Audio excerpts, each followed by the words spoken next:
Bonjour et bienvenue sur cette première vidéo de Stella Harmonie.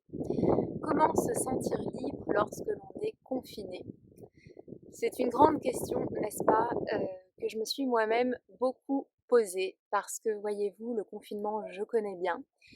Et je connais bien, non pas à cause de l'épisode du printemps, mais parce que j'ai moi-même passé plusieurs années confinée à cause d'un burn-out assez extrême, agrémenté d'une petite infection neurologique due à la bactérie de Lyme, bref, un confinement provoqué par une association de malfaiteurs en quelque sorte, qui m'a alitée pendant plus de 2 ans, pendant lesquels je ne pouvais plus lire, je ne pouvais plus écrire, je pouvais à peine parler quelques minutes par jour à mes proches, et qui, comme vous pouvez l'imaginer, a détruit la vie que je m'étais construite pendant plusieurs années, et ce, en quelques semaines seulement.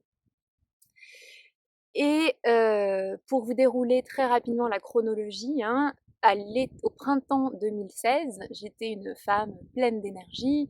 J'organisais des événements dans le milieu des startups et de la technologie. Je donnais régulièrement des conférences. J'étais mentor dans des rencontres avec des jeunes et des moins jeunes. Enfin bref, j'avais une vie, quoi. J'étais une femme libre et en quelques semaines seulement, ma vie a complètement changé puisque sans raison vraiment rationnelle, eh bien, je me suis retrouvée entre le légume et l'implosion, le feu intérieur qui m'a ravagée. Enfin, ça a été bref. Et vraiment, presque du jour au lendemain, 90% de tout ce qui avait constitué ma vie pendant plusieurs années m'est devenu impossible, tout simplement. Donc moi j'étais avant une nomade digitale basée au Brésil et tout d'un coup je me retrouvais bloquée chez mes parents en France. J'étais loin de mes principaux projets professionnels de l'époque, j'étais loin de mon nouveau copain, j'étais loin de mes amis, j'étais incapable de passer plus de 10 minutes par jour sur un ordinateur ou sur un téléphone alors que je travaillais dans le milieu de la technologie. J'étais incapable de conduire, je n'ai pas conduit pendant plus d'un an alors que j'adore ça. Donc on peut vraiment dire que d'une certaine manière, c'est ma liberté de vivre qui m'a été confisquée par la vie. Et ce, jusqu'à ce que je décide de transformer ce défi en tremplin pour aller vers une liberté plus grande, parce que je suis convaincue que la liberté intérieure mène vers la liberté extérieure, et ça a donc été le début d'un long cheminement. Alors justement, je suis en train d'écrire un livre sur le sujet qui traite du burn-out, donc un peu comme un témoignage, parce que les gens ne savent pas ce que c'est en vrai, mais aussi l'analyse des causes de ma chute, mais surtout du processus de renaissance par lequel ce burn-out et ce confinement m'ont fait passer. Le processus que j'ai nommé le light in, l'éveil de la lumière intérieure. Et je fais de plus en plus de liens entre l'histoire de mon burn-out individuel et l'histoire du burn-out de la société que nous sommes en train de vivre. Et c'est pour ça que c'est un livre qui est très intéressant par rapport à ce qui se passe en ce moment. Le seul problème, c'est qu'il n'est pas fini et je n'ai pas envie de bâcler ma réflexion pour pouvoir le finir. En même temps, je sens vraiment une grande frustration quand je vois tout ce qui se passe et quand j'entends les gens à la radio qui parlent de leur frustration, de leur colère, de leur impuissance, de leur désespoir, parce que ça fait écho à ma propre histoire. Ça me fait revivre des choses que j'ai moi-même vécues et aujourd'hui dépassées. Et, euh, et c'est pour ça que j'ai décidé de faire quelque chose que je n'avais pas prévu, c'est-à-dire ces vidéos, mais pour commencer à partager des messages qui seront dans mon livre le jour où il sera fini. Donc voilà, donc je vous ferai une série de vidéos sur ce que j'ai pu comprendre de mon propre confinement et comment cela m'a aidé à retrouver ma liberté. Donc c'est parti. Comment transformer un confinement en liberté, en retour vers la liberté? Alors déjà, comme vous l'avez peut-être découvert maintenant, il existe différents types de confinement. Il n'y a pas que des confinements sanitaires. Et on peut être confiné, c'est ça qui est intéressant, dans sa vie de différentes manières, à différents moments, dans différents endroits et pour différentes raisons. Euh, et selon les circonstances et selon ses propres croyances, un confinement, ça peut être juste ou injuste, ça peut être libérateur ou opprimant. Et en ce moment même où il y a des millions de personnes qui sont confinées chez eux, eh ben, il y en a qui vivent ça très bien et il y en a qui vivent ça très mal. Il y en a que le confinement va améliorer les conditions de certains et détruire la vie d'autres. Donc je trouve ça intéressant déjà de noter à la base que nous ne sommes pas tous égaux par rapport au confinement. Et après, ça, c'est des questions qu'on peut se poser de savoir pourquoi. Moi, j'aime bien me poser des questions quand il m'arrive quelque chose et que la même chose n'arrive pas à tout le monde, d'essayer de comprendre pourquoi est-ce que moi, je me retrouve dans une telle position avec tel sentiment. Enfin bon. Et donc, si je devais vous résumer mon confinement, donc celui qui a été provoqué par mon burn-out, avec un seul mot, je choisirais le mot intense. Intense parce que c'est une expérience d'une grande violence physique et psychologique, de voir toute sa vie s'effondrer et d'être en quelque sorte mis hors service par quelque chose. Dans mon cas, c'était par mon propre corps. Euh, Ça peut être extrêmement traumatisant. C'est très violent. Et ça a été d'autant plus violent pour moi que la liberté a toujours été un peu un fil constructeur dans ma vie. Et donc j'ai vraiment été attaquée dans l'une des valeurs dans l'un des piliers fondamentaux de ma vie. Et si on réfléchit par rapport à ce qui se passe en ce moment, hein, le confinement fait beaucoup plus de mal aux gens qui, eux aussi, étaient libres, c'est-à-dire aux gens qui étaient indépendants, aux petits commerces, aux artisans, aux petites et moyennes entreprises aussi, parce que les PME, elles souffrent aussi, elles souffriront aussi, donc ça touche principalement les gens qui étaient libres et qui sont en train de perdre leur liberté, tout comme moi j'ai perdu la mienne alors que j'étais une femme libre. Et, euh, et donc la violence des émotions que j'ai ressenties à ce moment-là est passée par différentes phases que vous ressentirez peut-être vous aussi. D'abord, il y a la phase de la colère et de l'impatience. Alors au début, hein, quand je me suis retrouvée couchée sans pouvoir rien faire, je me suis dit non mais ça passera vite, c'est juste un petit désagrément qui vient compliquer ma vie déjà assez compliquée, mais ça va vite passer et très vite je pourrai reprendre ma vie d'avant. Ça c'est la première phase. Et puis quand je me suis rendu compte que les choses étaient légèrement plus compliquées que ce que je l'avais imaginé, j'ai ressenti de la tristesse et de la culpabilité. J'ai ressenti beaucoup de culpabilité de ne pas m'être protégée alors qu'il y avait des alertes qui se multipliaient, enfin les mois qui ont précédé mon burn-out et je dirais même les années. Voilà, la vie m'a envoyé des alertes que j'ai superbement ignorées. Et donc voilà, donc de la culpabilité de n'avoir pas pris les bonnes décisions, mais aussi de la culpabilité de ne pas arriver à aller mieux, alors que les semaines et les mois passaient, et aussi de la culpabilité de ne pas arriver à garder le moral. Donc c'est quand même dingue hein, ce que la culpabilité peut nous faire. Et puis après, je suis arrivée dans une autre phase qui a été celle pour moi la plus difficile, euh, qui est celle de l'impuissance, que beaucoup de personnes ressentent en ce moment aussi. Mais comment voudriez-vous, hein, comment aurais-je pu me sentir libre et forte alors que j'étais couchée comme un légume et que tout était allé si vite que je ne comprenais même pas ce qui m'était arrivé, comment ni pourquoi, enfin bref, j'étais un peu KO sonnée par la rapidité de ce qui m'était arrivé. Donc il m'a fallu un peu du temps pour comprendre et assimiler et accepter. Et donc l'impuissance. Je sais qu'il existe d'autres phases successives. Il y a, après la phase de l'impuissance, la phase du désespoir, et dans les cas les plus extrêmes, la phase de l'apathie et de la mort émotionnelle, comme nous en parlerons avec les travaux du docteur Frankel.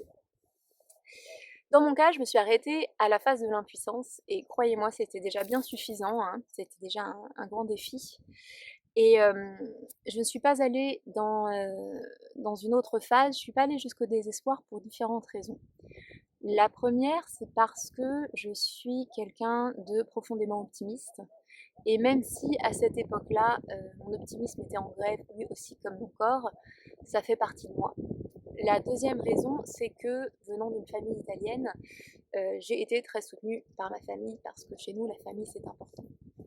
Et dernièrement, ce qui a fait que je ne suis pas allée jusque dans le désespoir, c'est parce que j'ai eu la chance, dès mon adolescence, d'être ouverte à la pensée orientale, ce qui m'a amenée à chercher le sens de ce que j'étais en train de vivre. Et jamais je n'ai cessé de chercher le sens à mon confinement. Et jamais je n'ai cessé de croire qu'au bout du chemin, un jour, je retrouverai la lumière et ma liberté et ma santé. Et ça, je dirais que c'est là que commence votre propre chemin aussi, parce qu'il y a un moment où je crois qu'il faut choisir de donner du sens à ce que l'on vit. Et cela est vrai dans toutes les circonstances, même les plus dramatiques. Comme on peut en témoigner les travaux du docteur Viktor Frankl, que vous ne connaissez peut-être pas, qui est un survivant des camps de concentration pendant la Deuxième Guerre mondiale. Il y a passé plusieurs années, il y a perdu toute sa famille, ses parents, sa femme, et il a survécu à l'horreur, à l'inhumain. Et en tant que psychiatre et neurologue, il a pu observer le comportement des gens autour de lui, et il s'est rendu compte que donner du sens à ce que l'on est en train de vivre est ce qui a fait la différence entre ceux qui ont pu survivre dans l'inhumain et l'incompréhensible et ceux qui n'ont pas pu, ceux qui sont morts. Donc ces travaux, je les trouve fascinants, ils sont extrêmement touchants, je vous en reparlerai dans une autre vidéo, mais vous pouvez dès à présent chercher Viktor Frankl. Et donc ça m'amène à vous dire que voilà, choisir de donner du sens à ce que l'on vit, c'est la première marche pour retrouver sa liberté. Et choisir est ici un mot important, parce que si être libre est un droit fondamental, exercer ce droit est avant tout un choix individuel. Et vous ne pouvez pas forcer votre mari ou votre voisin à être libre s'il ne le veut pas, mais vous en avez non seulement la possibilité, mais vous en avez la responsabilité. Et donc il y a un moment où chacun de nous doit se poser des questions et choisir quelle attitude il va offrir aux défis qui se trouvent devant lui. Et moi-même, j'aurais pu faire des choix différents. J'aurais pu faire une dépression et choisir de me shooter avec des antidépresseurs. J'aurais pu me jeter sur la nourriture et avoir des problèmes de poids. J'aurais pu devenir suicidaire aussi, parce que c'est pas facile, et peut-être que vous comprenez et que vous arrivez à toucher ce que j'ai vécu à ce moment-là. C'est pas facile, c'est extrêmement même difficile, je dirais, d'être bloqué chez soi, alité ou enfermé pour des raisons, voilà, et de ne pas savoir pour combien de temps on va en avoir, et de voir les jours, les semaines, les mois et les années, dans mon cas, passer, et se dire que, enfin voilà, que on est un légume et qu'on ne sait pas pour combien de temps on va en avoir, et qu'on a l'impression que rien change malgré les efforts qu'on fait, et qu'on ne sait pas quand, un jour peut-être, ni comment, ni par quel bout on pourra commencer à reconstruire sa vie. Et donc, enfin voilà, j'aurais vraiment pu renoncer à essayer de comprendre ce qui m'arrivait pour m'abrutir avec la télé, avec Internet,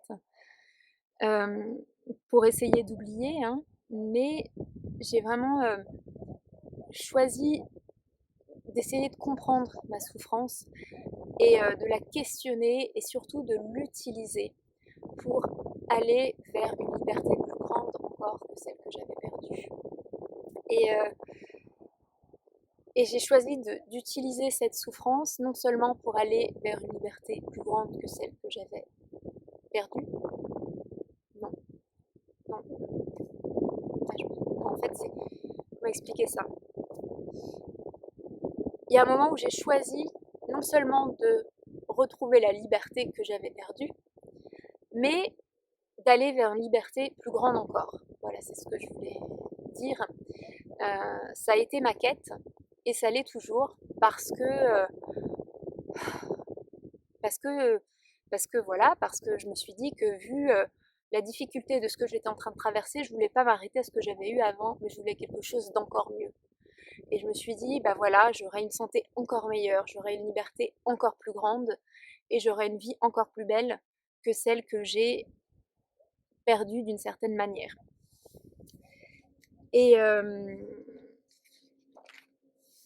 et donc si j'ai pu faire ça et que vous pouvez le faire vous aussi en ce moment, c'est parce que la liberté est plurielle et que nous n'avons pas une liberté mais nous en avons plusieurs. Et ça, on l'oublie souvent. Donc il y a les libertés extérieures que tout le monde connaît à peu près et les libertés intérieures que l'on connaît beaucoup moins. Et aussi difficile que cela puisse être, hein, quand sa vie s'effondre et quand on nous enlève, confisque une ou plusieurs libertés momentanément ou durablement, ça ouvre la porte à d'autres expériences et d'une certaine manière, ça nous les amène un peu sur un plateau. Parce que, voilà, si je suis honnête avec moi-même et avec vous, je n'aurais jamais pris le temps d'aller explorer mes forces intérieures, même si j'étais très intéressée par ça, hein, puisque depuis très jeune, je multiplie les séminaires de développement personnel et les lectures à ce sujet et ça me passionne. Mais voilà, je me suis rendu compte que c'était très intellectuel dans ma vie et pas très pratique. Et je n'aurais pas fait ça parce que probablement comme vous, j'étais prisonnière voilà, d'un cercle infernal qui allait toujours plus vite et qui provoquait des montées d'adrénaline en moi que j'interprétais comme l'essence de la liberté. Alors qu'en fait, j'étais vraiment prisonnière d'une vie qui n'était plus en cohérence avec ce à quoi j'aspirais profondément. Et, euh, et ça, je m'en suis rendu compte parce que j'ai pas eu le choix. Enfin, si, j'ai eu le choix, mais je m'en suis rendu compte parce que j'ai vraiment eu tout ce temps immobilisé où j'ai eu le temps de m'auto-psychanalyser, de m'auto-observer. Et même si je ne suis pas psy, je dois dire que décrypter les processus émotionnels, les mécanismes émotionnels par lesquels je passais, c'est quelque chose qui m'a beaucoup aidée parce que ça m'a fait comprendre que le, le cheminement, enfin, vers la liberté, c'est vraiment un cheminement, c'est un processus de libération avec des phases difficiles par lesquelles il faut, à mon avis, passer, hein, sauf à ce qu'on soit déjà un grand sage bouddhiste, ce qui n'était pas mon cas, et qui ne l'est toujours pas d'ailleurs, un jour peut-être. Et, euh, et vraiment comprendre le processus que l'on est en train de vivre nous permet de ne pas rester bloqué dans des émotions qui sont néfastes pour nous. C'est pour ça que j'ai pris le temps de vous expliquer les différentes phases de violence émotionnelle que j'ai pu ressentir pour vous aider à avancer. Et d'ailleurs, mon conseil, si jamais vous êtes en ce moment dans l'une de ces phases, c'est de ne pas refouler ce que vous ressentez. Au contraire, acceptez les sensations négatives. Accordez-vous des moments de ras-le-bol total où vous allez pouvoir crier, hurler, casser des assiettes, pas trop parce que les pauvres, mais vraiment libérez vos émotions, pleurez si ça vous fait du bien, faites sortir ce qu'il y a à l'intérieur de vous, mais après, choisissez d'avancer parce que votre plus grand pouvoir, il tient dans le fait que vous avez la possibilité de changer la perception de ce que vous êtes en train de vivre. Et dans d'autres vidéos, je partagerai avec vous des techniques que j'ai moi-même utilisées pour arriver à faire cela. Et soyons bien d'accord sur une chose, ce n'est pas facile. Moi j'avais beaucoup de mal à me réjouir de ce que j'étais en train de vivre, hein. Je me disais pas le matin, «Wouhou!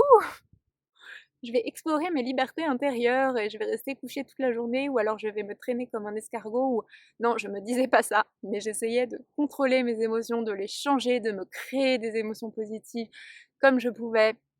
Enfin voilà, pour vraiment, avancer dans ce processus parce que je m rien que le fait, en fait, d'accepter que la vie n'était pas là pour me punir ou pour me détruire, mais au contraire pour m'offrir une occasion de grandir, et bah, ça m'a aidée à retrouver de la paix en moi, dans le processus, dans ce que j'étais en train de vivre et croyez-moi, il y a rien de mieux que la paix. Quand on se sent en paix, on peut faire face à n'importe quoi. Et c'est ce qui m'a permis aujourd'hui de dire merci à la vie de m'avoir fait passer par ça. Et, et donc voilà, donc je dis merci à la vie de m'avoir fait passer par tout ça parce que aujourd'hui, je rentre dans une phase vraiment de renaissance où je me sens revivre, où les choses se remettent en place. Enfin, voilà, comme vous voyez, je vais beaucoup mieux puisque je peux parler donc les choses se remettent en place, hein. Ça a pris du temps, mais ça revient et je trouve cela interpellant de voir qu'alors que moi-même je vis une vraie renaissance, c'est maintenant notre société qui entre en burn-out et qui est sur le point de s'effondrer et heu et plus les mois passent et plus je vois ce qui se passe et plus je fais des liens, comme je vous l'ai dit au début, avec le processus que j'ai moi-même vécu au point de vue individuel et je vois à quel point c'est lié, à quel point en tant que société, on est en train de repasser par ces mêmes choses-là et heu et aussi paradoxalement que cela peut sembler, eh bien, moi-même, à titre individuel, je ne me suis pas sentie aussi libre que depuis ces derniers mois, depuis très longtemps. Donc je me suis jamais vraiment sentie aussi libre que depuis ces derniers mois, confinement inclus. Et c'est pas qu'un sentiment puisque justement les confinements sanitaires n'ont pas du tout, impacté, mon quotidien ni ma vie puisque aujourd'hui je vais à la campagne. Je travaille quelques heures sur ordinateur, quelques heures dehors, enfin bon bref, j'ai une vie et une activité qui fait que les confinements n'ont rien changé, si ce n'est si ce n'est que depuis quelques mois, je ne peux pas aller danser le foro. Alors le foro, pour ceux qui ne connaîtraient pas, c'est une danse de couple brésilienne. C'est ma passion. Et mais j'ai toujours la liberté intérieure, n'est-ce pas, de mettre la musique, de fermer les yeux et de danser toute seule en m'imaginant que je suis dans les bras de mes danseurs préférés. Et rien que ça me transporte dans un autre univers et ça m'offre quelques minutes de liberté, magnifique. Mais il est un fait que le contact humain me manque, que danser à 2 c'est quelque chose de merveilleux et donc je n'ai qu'une seule chose à dire, c'est vive la liberté et vive le foro. Pour ceux qui ne connaissent pas, allez faire une petite recherche sur YouTube, vous trouverez des vidéos merveilleuses. Hem et donc voilà, donc si j'ai décidé de faire cette vidéo aujourd'hui, les prochaines vidéos, qui viendront, c'est parce que j'aimerais vraiment, que vous compreniez, en fait, j'aimerais vraiment vous amener à comprendre que vous aussi, alors même que maintenant vous êtes confinés et que vous vous sentez peut-être impuissant, vous avez le pouvoir de transformer votre confinement en tremplin vers la liberté et hem et c'est important parce que, rappelez-vous, la liberté intérieure mène vers la liberté extérieure et nous sommes à un moment où le futur est incertain et où il est possible que des confinements successifs nous soient imposés dans les prochains mois, voire dans les prochaines années. Et, et donc, en partant à la découverte de vos libertés intérieures, en décidant de commencer à marcher sur le chemin de la vraie liberté, vous sortez de l'impuissance et vous pouvez non seulement vous aider vous-même à retrouver la liberté, mais aider tout le reste de la population à le faire de manière indirecte. Et j'aimerais clôturer donc cette vidéo, parce qu'on arrive à la fin, ça fait déjà 25 minutes que je parle, sur un extrait des Lettres françaises de Jean-Paul Sartre, qu'il a publié en 1944. Jamais nous n'avons été plus libres que sous l'occupation allemande. La cruauté même de l'ennemi nous poussait jusqu'aux extrémités de notre condition, en nous contraignant à nous poser ces questions qu'on élude dans la paix. Cette responsabilité totale dans la solitude totale, n'est-ce pas le dévoilement même de notre liberté? Voilà, j'espère que cette vidéo aura pu éveiller quelque chose en vous, éveiller la petite étincelle de la vie et vous donner l'envie de partir à la découverte de vos libertés intérieures. Je ferai une petite vidéo de 5 minutes, une petite pitch de 5 minutes, justement pour vous dire comment partir à la recherche, à l'éveil, éveiller ses libertés intérieures.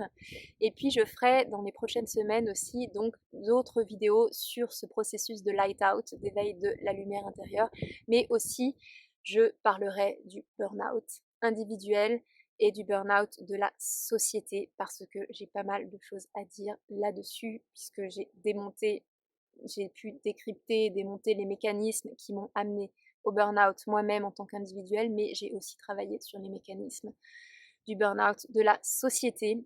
Et donc voilà, je partagerai ça avec vous pour que ça puisse vous aussi éveiller des idées en vous et des clés pour qu'on avance tous ensemble et que nous construisions un monde meilleur.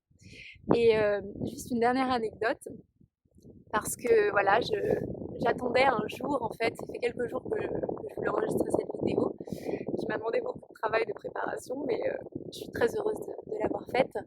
Et j'attendais un jour où il y a un grand soleil pour pouvoir filmer, parce que c'est vrai que moi j'adore le soleil.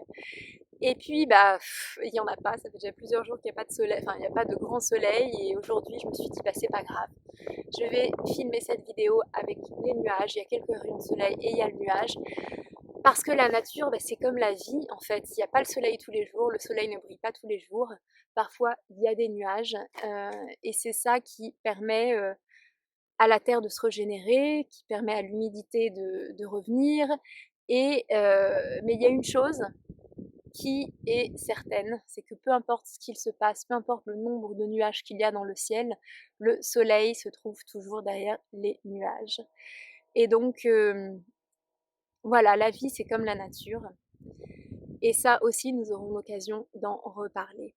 Voilà, bonne journée, je vous souhaite une journée pleine de liberté.